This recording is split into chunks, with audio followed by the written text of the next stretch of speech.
जरा सोचिए, दुनिया का एक ऐसा सकरा समुद्री रास्ता जिसे अगर सिर्फ 24 घंटे के लिए बंद कर दिया जाए तो दुनिया के हर तीसरे शहर में पेट्रोल पंपों के बाहर किलोमीटर लंबी कतारें लग जाएंगी गाड़ियों की। दुनिया की अर्थव्यवस्था की सांसें उखड़ने लगेंगी और सुपर पावर घुटनों पर आ जाएंगे। यह अभी हमने 2 महीने पहले देख लिया है।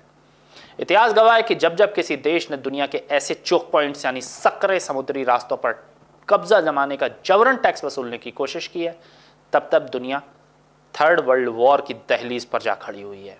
आज से ठीक 70 साल पहले 26 जुलाई 1956 को दुनिया ने एक ऐसा ही खौफनाक मंजर देखा था जब इजिप्ट के राष्ट्रपति गमाल अब्देल नासिर ने सुएज कैनाल का रातों रात राष्ट्रीयकरण कर दिया था और वहां से गुजरने वाले अंतरराष्ट्रीय जहाजों पर कड़े प्रतिबंध और भारी टोल थोपने की घोषणा की थी। प्रसिद्ध ब्रिटिश इतिहासकार कीथ काइल ने अपनी मशहूर किताब Suez Britain's end of empire in the Middle East में इस घटना का रोंगटे खड़े कर देने वाला जिक्र किया है। कीथ काइल लिखते हैं कि कैसे इस एक फैसले ने ब्रिटेन और फ्रांस जैसी वैश्विक महाशक्तियों की कमर तोड़ दी थी।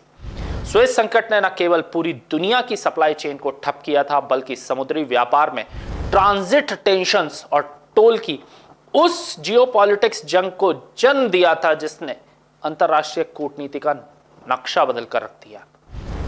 और आज ठीक उसी तरह का इतिहास एक बार फिर दोहराया जा रहा है, लेकिन इस बार जगह सुएज नहर नहीं है, बल्कि दुनिया की सबसे रणनीतिक और संवेदनशील समुद्री नाली है हॉर्मूज जलडमरू यानी स्ट्रेट ऑफ हॉर्मूज।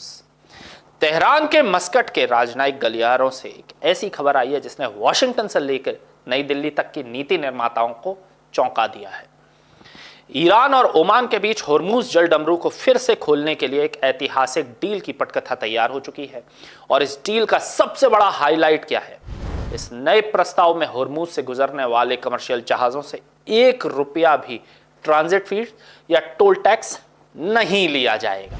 जी हां, जिस टोल फीस को लेकर अमेरिका और ईरान के बीच महीनों से बातचीत अटकी हुई थी और जंग के बादल मंडरा रहे थे, ओमान की कूटनीति ने उस सबसे बड़े रोड़े को ही हटा दिया है।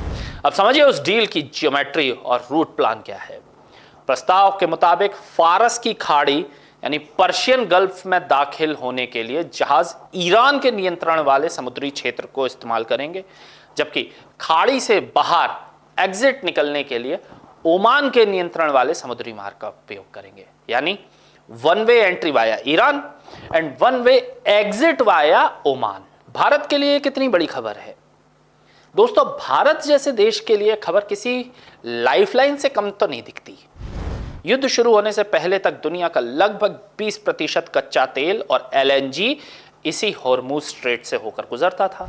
फरवरी में युद्ध छिड़ने के बाद जब ईरान ने जहाजों पर हमले शुरू किए तो यह रूट पूरी तरह ठप हो गया। यहां तक कि मंगलवार रात 2 बजे भी ओमान और अल खसाब शहर के 37 किलोमीटर दूर एक मालवाहक जहाज पर अज्ञात प्रक्षेपास्त्र यानी मिसाइल से हमला हो जाता है। लेकिन इस तनाव के बीच उम्मीद की किरण जगी है। अमेरिकी विदेश मंत्री मार्को रूबियो ने माना है कि ईरान ओमान वार्ता में सिग्निफिकेंट प्रोग्रेस यानी बड़ी प्रगति हुई है। अब कतर के अमीर शेख तमीम बिन अहमद अल थानी खुद राष्ट्रपति डोनाल्ड ट्रंप के संपर्क में है। अगर यह डील पक्की होती है तो जून में हुए समझौते के तहत जहाजों को 60 दिनों तक पूरी तरह फ्री मूवमेंट यानी फ्री ट्रांजिट की गारंटी भी मिलेगी। लेकिन यहां सबसे बड़ा सवाल यह है, क्या अमेरिका ईरान के बंदरगाहों पर लगाई गई अपनी नेवी की नाकाबंदी को हटाया जाएगा? क्योंकि राष्ट्रपति डोनाल्ड ट्रंप का प्रशासन पहले ही कह चुका है कि वो ऐसा कोई भी समझौता नहीं मानेगा जो ईरान को हॉर्मूज पर एक तरफा कंट्रोल दे दे। खैर, दांव पर बहुत कुछ लगा है, लेकिन बिना किसी ट्रांजिट फीस के हॉर्मूज का खुलना भारत जैसी उभरती अर्थव्यवस्था के लिए पेट्रोल डीजल की कीमतों को काबू में रखने और महंगाई से बचाने का सबसे बड़ा जरिया बनेगा। ये केवल 2 देशों का समझौता नहीं, बल्कि मिडिल ईस्ट में सुलग रही बारूद की ढेर पर ठंडक की पहली बौछार भी है। इस ऐतिहासिक डील पर आपकी क्या राय है? क्या आपको लगता है कि अमेरिका और ईरान का यह समझौता टिक पाएगा? कमेंट करके अपनी राय जरूर बताइए। देश और दुनिया की हर बड़ी और खरी खबर के सटीक विश्लेषण के लिए देखते रहिए राजीव टाइम्स। मैं था अनिकेत दीक्षित, आपसे विदा लेता हूं। कैमरे के पीछे हैं संतोष जोशी। नमस्कार।